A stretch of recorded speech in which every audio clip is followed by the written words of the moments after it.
पनवेल महानगरपालिकेच्या निवडणुका अवघ्या 2 दिवसांवर आलेत. खरं तर प्रचार देखील आज संध्याकाळी 5 वाजता थांबणार आहे. या सर्व पार्श्वभूमीवर प्रभाग क्रमांक 9 चे अधिकृत उमेदवार महादेवमध्ये आपल्यासोबत जोडले गेलेले आहेत. नेमका 13 दिवसांचा प्रचार कसा झालाय, नागरिकांचा प्रतिसाद कसा आहे, या संदर्भात आपण त्यांच्याशी बातचीत करणार आहोत. सर, तुमचं स्वागत आहे एकेपी मराठीमध्ये. प्रचाराच्या एकदम रणधुमाळीत देखील तुम्ही तुमचा बहुमूल्य वेळ आम्हाला दिलात, त्याबद्दल आभार तुमचे. काय सांगाल, 13 दिवस प्रचार करत होता, कसे गेले 13 दिवस, काय भावना होत्या? 13 दिवस आज आम्ही प्रचार करत होतो. दर घरी घरी आम्ही लोकांपर्यंत पोहोचलेलो आहोत. तरी लोकांचा प्रतिसाद आमच्याकडून चांगला आहे. तर घरी घरी जाऊन आम्ही प्रचार करून लोकांचा प्रतिसाद आम्हाला चांगला मिळतो. 13 दिवस लोकांच्या घरोघरी जाऊन प्रचार करत होतात, काय प्रतिसाद होता, कसे वाटले 13 दिवस? 13 दिवस आज जर आम्ही बघितले तर संपूर्ण प्रभाग 9 हा आम्ही पिंजून काढलेला आहे. दर घरी सगळ्यांच्या घरी घरी जाऊन पोहोचून आम्ही सगळ्यांचा आशीर्वाद, चांगला आशीर्वाद आम्हाला जनतेनं दिलेला आहे, मतदार जनतेने. तर त्यांचं खूप खूप आम्ही आभार मानतो का असाच आम्हाला आशीर्वाद या 15 तारखेला द्या आणि 16 तारखेला आमचा अंग गुलाला पडो. आणि ज्या काही समस्या असतील, टेंबोडा असतील, वलोल असतील, खेडूपाडा असतील, नईन पणून असेल किंवा आसुळगाव असतील, ज्या ज्या सुविधा असतील, पाण्याच्या असतील, गटर असतील किंवा अनेक सुविधा काय असतील, गार्डन असतील, या सगळ्या सुविधासाठी आम्ही 5 वर्ष आम्ही लढणार आहोत. ज्या ज्या काय आम्ही अनेक विकासाची कामं गंगा आम्ही भरपूर काही केलेली आहे. पण मी जनतेला एक माझं आव्हान आहे का तुम्ही आम्हाला आमच्यासाठी एक दिवस द्या, आम्ही तुमच्यासाठी 5 वर्ष तुमच्यासाठी आम्ही शेवटसाठी खंबीरपणे उभे राहणार आहोत. निवडणुकीच्या रिंगणात तर आहात, प्रचार देखील झालेला आहे. राजकारणात एंट्री नेमकी कशी झाली, का वाटलं राजकारणात यावं असं? राजकारणात अशी एंट्री झाली का आज जर आमची वाघऱ्याची वाडी झाली, सागवाडी झाली आणि वलवली टेंबोडा झाला, तर हे गावात कधी विकास झाला नव्हता. तर माझं एक स्वप्न होता का मी थोडा गरम पंचायत सदस्य व्हावा.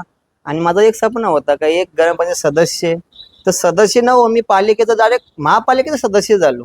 आज महापालिकेचा सदस्य झालो मगून तर आज टेंबोडा झाला, वलवड झाली, खेडूपाडा झाला, आदिवासी वाड्या झाल्या, हा पूर्ण मी पिंजून काढला. आणि तिथं जे ज्या ज्या सुविधा नव्हत्या, पाणी असतील, लाईट असेल, स्ट्रीट लाईट असेल, रस्ते असतील, वलवले असेल, टेंबोडा असेल, हे पूर्ण मी विकासाची गंगा राबवलेली आहे. जर बघायला गेलं तर ही निवडणूक कुठे पहिली नाहीये, दुसरी टर्म आहे. तेव्हाची निवडणूक आणि आत्ताच्या निवडणुकीत काही फरक जाणवतो का? तेव्हाची निवडणूक खूप काही अडचणी होती, तरी त्या निवडणुकीमध्ये आपण माफ करून आपण विजय झालेलो होतो. पण ही निवडणूक आवडी मला काय जड वाटत नाही.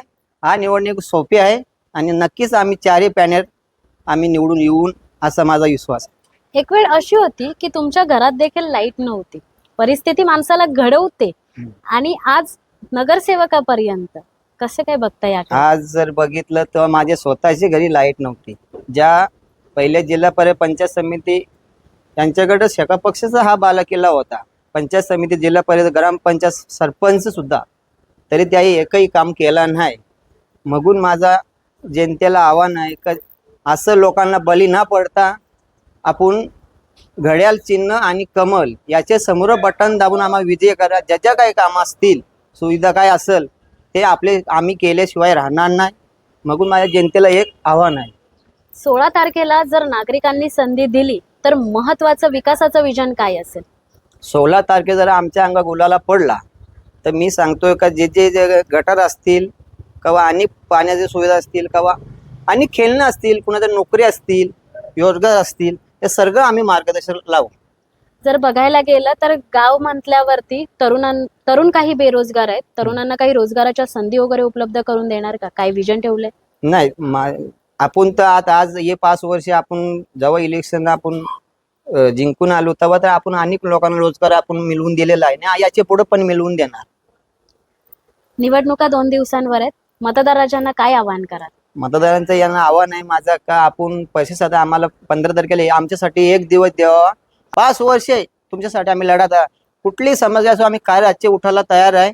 आणि आम्ही स्वतः आमदार साहेब प्रशांत ठाकूर यांनी पनवेलमध्ये अनेक विकासाची कामं केलीत. मग आम्हाला ही इलेक्शन काय आवडी जड वाटत नाही. समोरच्याचं काहीच आव्हान वाटत नाही? काहीच आव्हान वाटत नाही. प्रचाराच्या रणधुमाळीत देखील तुमचा वेळात वेळ काढून आम्हाला वेळ दिल्याबद्दल तुमचे खूप आभार. पुढील वाटचालीसाठी आणि येत्या निवडणुकीसाठी तुम्हाला खूप साऱ्या शुभेच्छा. थँक्यू. एकंदरीत आपण जर पाहिलं तर एक सफाई कामगार आणि आता थेट नगरसेवक पदावर उमेदवारी घेणं हा प्रवास होता महादेव मधे यांचा. व्हिडिओ जर्नलिस्ट अमोल सह मी धनश्री, AKP मराठी, पनवेल.